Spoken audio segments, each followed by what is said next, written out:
Assalamu alaikum wa rahmatullahi wa barakatuhu. I was hoping this doesn't become a lecture or too scripted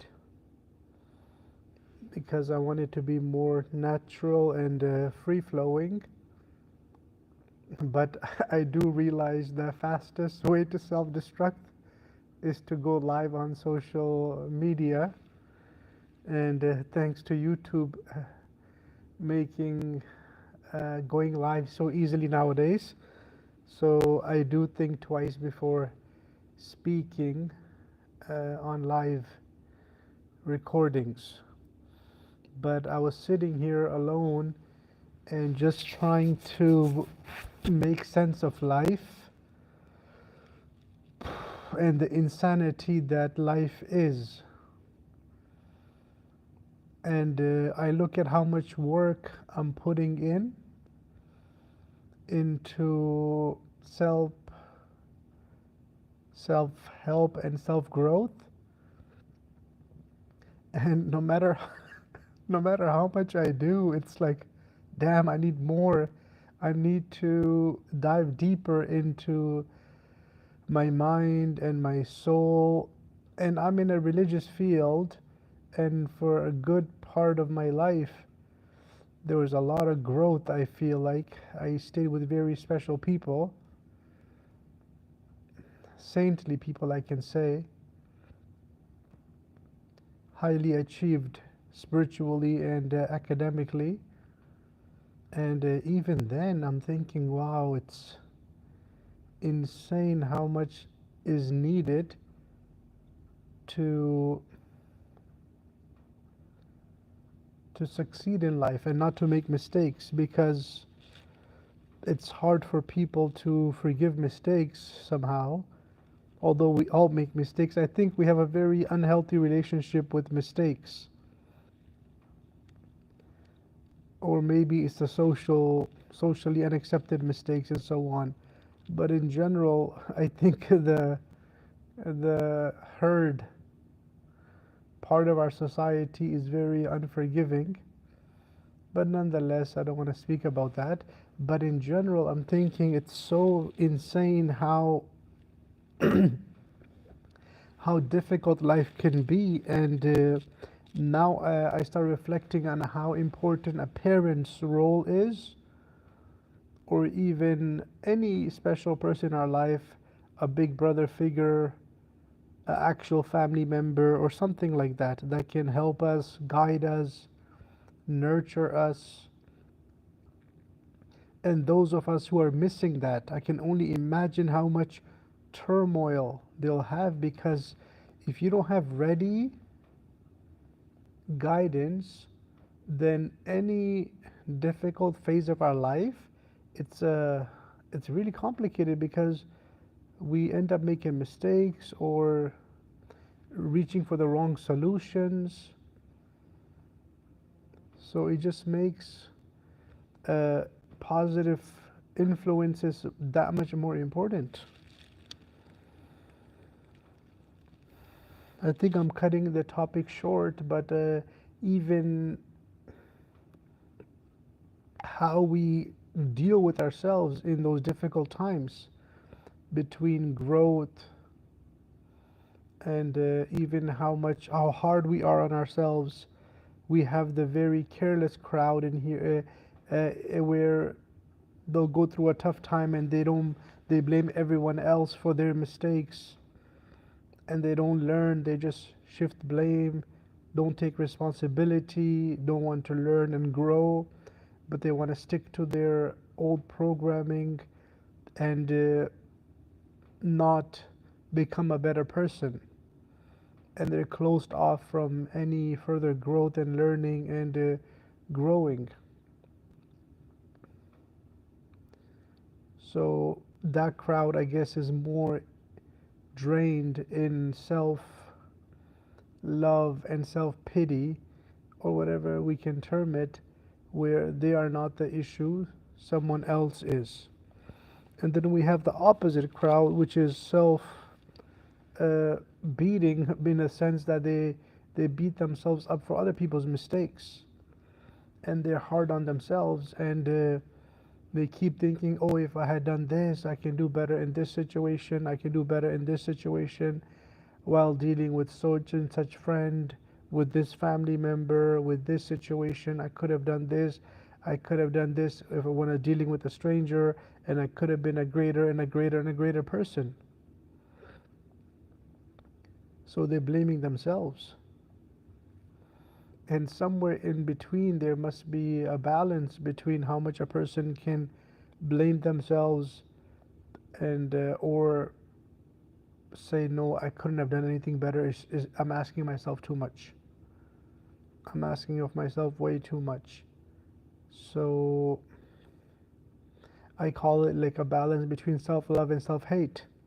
Knowing what time we need which one is of utmost importance, because we can't be too easy going on ourselves where we don't learn, and we can't be on the opposite also where we are always hard on ourselves, because that'll drive a person insane too.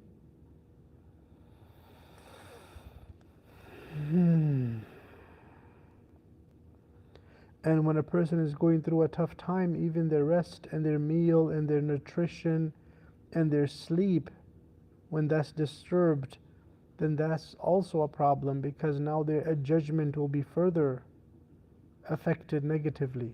So that's where self-love is very much needed. A person should get ample rest, although we all end up doing, what do you call it, doomsday scrolling, and going through a serious amount of brain rot. But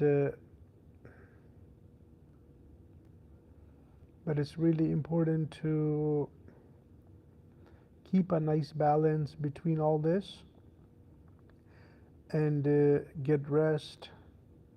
We can also have easy, I mean, like a chilled time where a person can do something that makes them feel more relaxed, take away the stress and so on, but keeping within religion and morality.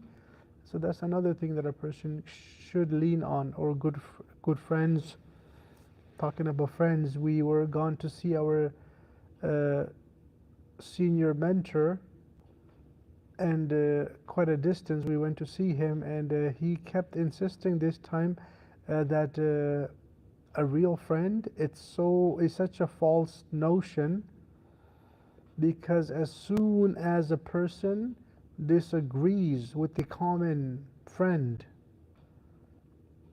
then relationships sour so fast, and suddenly the frailness or the weakness of the relationship becomes evident, that the relationship is basically mutual uh, sucking up to each other and just listening to each other and agreeing with others. Otherwise, as soon as we put our foot down and say something that we believe in, then friendships disappear. So he kept saying that, honestly speaking, friendships are so, that word friend is so excessively used, but it has lost its meaning.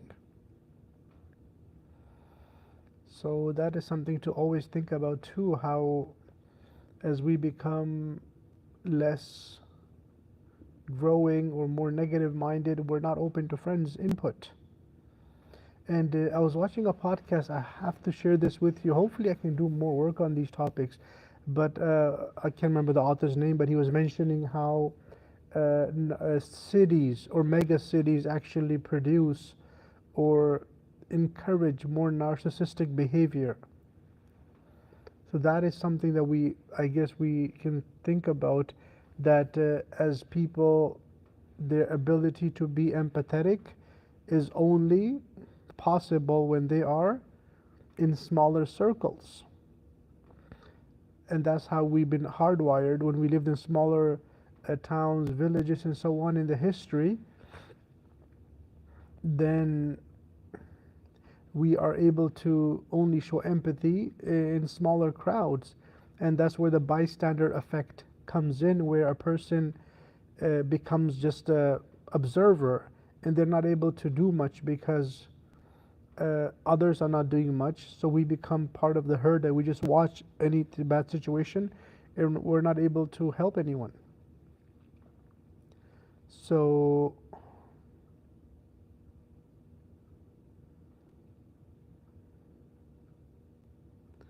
cities do breed narcissistic people, and I suppose that is going to increase because I think based on the demographics, I think that's the term, that people will be, more people are expected to move to bigger cities uh, over the next decades.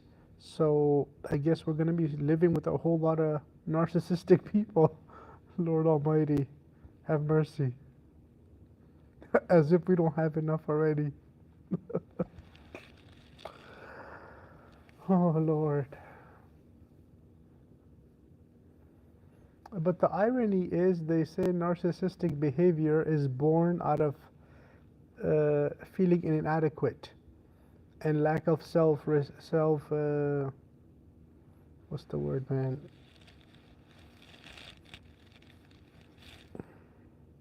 Self-confidence, I guess we can say. So when a person doesn't have confidence, they swing in the opposite direction and become arrogant and narcissistic and so on.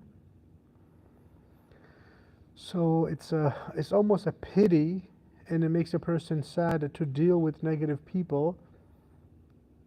Yeah, or people that are so broken that they become narcissistic.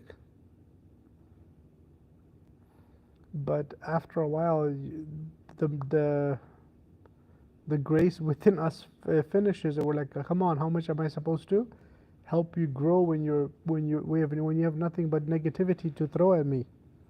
So a lot of patience and grace and kindness and self-awareness is needed in dealing with all sorts of people. So I'm hoping this helps someone. Trying to recap my thoughts for the moment.